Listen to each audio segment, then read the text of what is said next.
War has been changing. From the inferno on land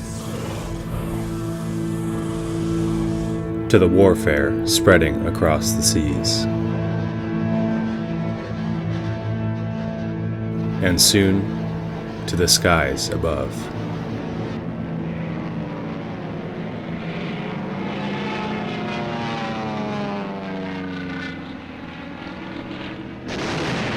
However, throughout all this change, two things remain constant. At night, the moon pays heed to the slaughter occurring below. And in the day, Father-Son beats down upon his wayward children. And so, it may not surprise some of you to hear that the sun is the focal point of worship for the majority of the Thievish people. However, for a mysterious few, a darker direction of worship exists. Worship of something more ravenous, more ominous, something considerably less merciful than the sun, something more heretical, a motherly presence countering the light of the sun. So today I invite you to join me and the One-Eyed Dragon as we solve this puzzle that's been hiding the occult religion within Siva, beginning with our first clue in the Endless Shore. Driving through the foggy waters of the Endless Shore and onto a seemingly normal beach, you'll notice an odd trail of seawater and kelp leading from the land towards a horrific statue. This statue is clearly out of place. Unlike other statues in the game depicting war heroes, this foul statue depicts a kelpie, making you wonder at the trail of seawater and kelp leading inland behind you. But things only get weirder as you interact with the beast. A peculiar grisly statue seems to claw at you from the sea. Its pained expression causes you to take a deeper look, not quite believing the creature to be carved from stone. Its gaze follows your eyes, anguish is not far behind. Inside the upper jaw, your eyes land upon a small runestone. It clearly fits into an inset cut into the stone. Against your better judgment, you reach in and tap the runestone, then quickly pull your hand away, imagining that it might chomp down, leaving you one hand less than before your chance encounter. Of course, it's a statue and it doesn't move. You reach back in and test the stability of the runestone. You pull and turn and it doesn't move. Pressing it into the slot reveals a satisfying clonk, and the stone falls loose in your hand. Some script is carved into the inset. The ancient ones await your son. Your worth is not lest it be won. Straddling between the roiling green, a siren's call is calm and serene. She awaits those who would hear her song, but be afeared lest your soul be shorn. You receive a slick runestone. On the back, there's a crudely carved image of what appears to be a swimming horse. A slick wet film covers the stone. No matter how hard you try, you can't seem to keep it dry. The runestone is our key, and the script from the Kelpie is a clue towards our next destination. Pause the video here if you'd like to guess the zone we're heading to next. The roiling green is a clue that leads you to the Jade Cove. In the Jade Cove, on this small island, you'll find the second statue, a siren sitting in the roiling green.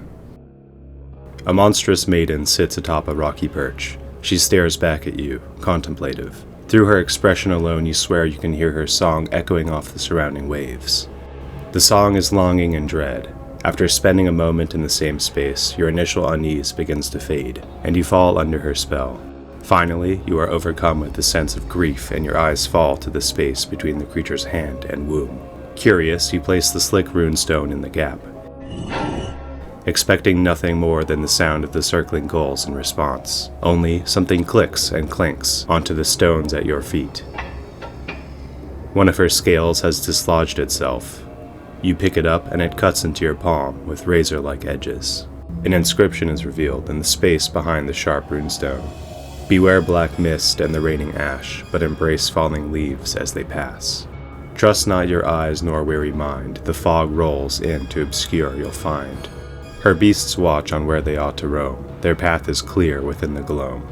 Old gods are impatient. You take the sharp runestone from the siren. Somehow, there's no way to hold it without incurring a cut or scratch.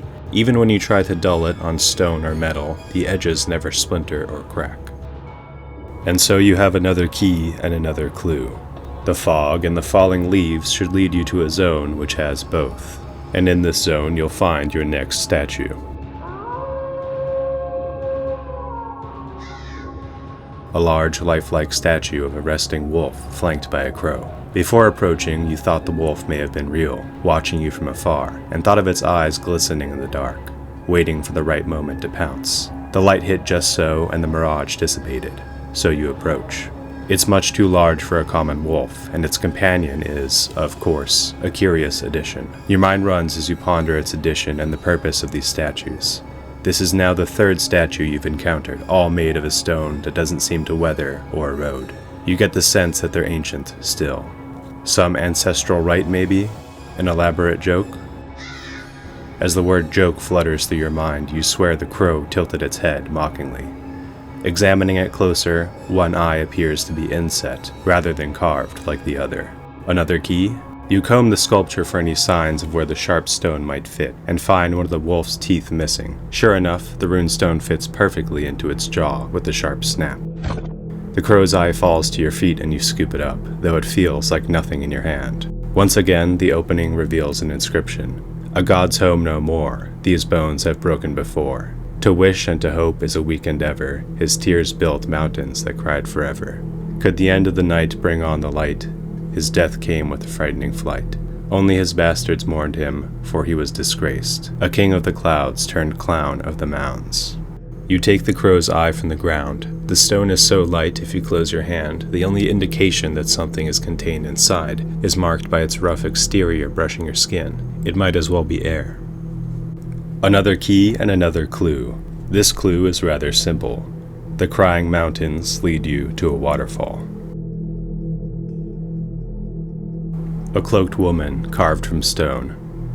Much too large to be mistaken for a live person, this shrouded figure with clasped hands casts an imposing shadow over you. Perhaps meant to be a specter of death. You know now the runestone's trick, so immediately you begin scouring the stone for any obvious or hidden recess. Sadly, you can't find anywhere to slot the featherlight stone. You circle the statue and stare at her obscured face. No matter which angle you take or how close you get, you can never make out her eyes. You inspect the stonework again, as thoroughly as you can, looking for any crevice or hairline divot. When you once again circle around, the woman's hands catch your attention. One is now open. Sure enough, the featherlight stone slots perfectly between her delicate carved fingers. There's a sound that reminds you of an animal's death rattle, and the pinking of rock against rock. A tear-shaped runestone has freed itself from the figure's face. What was once a featureless form now proudly displays another inscription. Death stands before you, yet you do not pray. Man and beast are one and the same, nay. The beast often outsmarts the man, oft when things fall out of plan. Chasing swine through open fields, the son of night nearly made his meal. Shelter his failure with sweet remorse, for the one-eyed waste did nail his course. You pick up the woman's tear, a teardrop runestone that has an almost iridescent quality in the shadows, but otherwise appears to be carved from average rock. With another runestone in hand, we follow the trail of a hunt into the open fields of Loch Moor. A giant boar frozen in its moment of death. Is this the meal spoken of in the inscription? It's certainly whole and impaled by an otherworldly spear. Its eyes bulge at you, both furious and pleading. It yearns for the death not awarded it. You lament that you can't aid its end before reminding yourself that it's just a statue. There are many places a stone might be inset, but nothing quite fits the stone in your possession. Not to be fooled twice, you spot the most likely spot. A gap at the very tip of the spear looks suspiciously round. Fits like a glove. This time, there was not a sound, and so perhaps you've celebrated prematurely. Your eyes then follow the length of the spear and for a moment unfocus, and then refocus on its point of penetration. And wouldn't you know it, a chunk of boar's flesh rolls away from the body.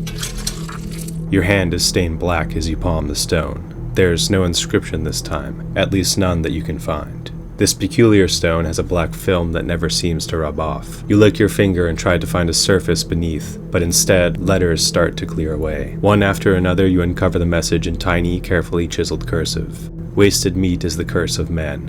What the moon provides, the sun leaves to rot and unpen. Take up the charge and roar with our prince, for the queen of the night is not pulling the strings. The bright yellow ball may one day fall, where the snow and the wind try their hardest to sin. The queen of night remains ever patient. This time the runestone itself bears the clue, leading us to the reaching trail. An imposing sculpture of a massive antlered warrior. A terrifying vision from afar, this massive stone statue must have taken an army to carve. The texture on the antlers and skull is so lifelike it wouldn't surprise you if it was cut away from an oversized petrified reindeer. He is the visage of fury and malice, all anger and no gentleness. His singular eye pierces through you when you catch its gaze, covering your body in goose flesh. This time the solution is too obvious. You slot the stone in the figure's empty eye socket. One eye black, one eye stone. The opposing eye tumbled to the ground below. You peer into the now open socket. Cold and night are fated lovers, both imprisoned in the sun's barbarous spurs. Laid out by pride, light mocks the dark. At the peak of the land, no shadows embark. Take ye this stone, for it holds the key to the secret of night, who yearns to be freed. The warrior's dislodged eye is a heated runestone. This runestone is almost too hot to touch. It radiates an unexpected heat that never seems to cool. This runestone is different in the sense that it provides a bit of utility. After all, where we're going is so cold, you'll need the heat to survive. In an undisclosed location, you'll find the statue on a much more arduous trail. A lengthy climb up a snowy mountain, trailed with frozen corpses, blood stains, and ritualistic bonfires, will, at last, lead you to the final statue.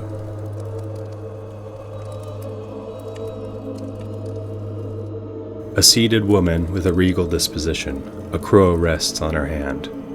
After a harrowing climb, you reach the peak to find a stone statue of a woman seated atop a throne. Looking up at her, you feel as a knight kneeling before your queen. Her ghostly gaze envelops you.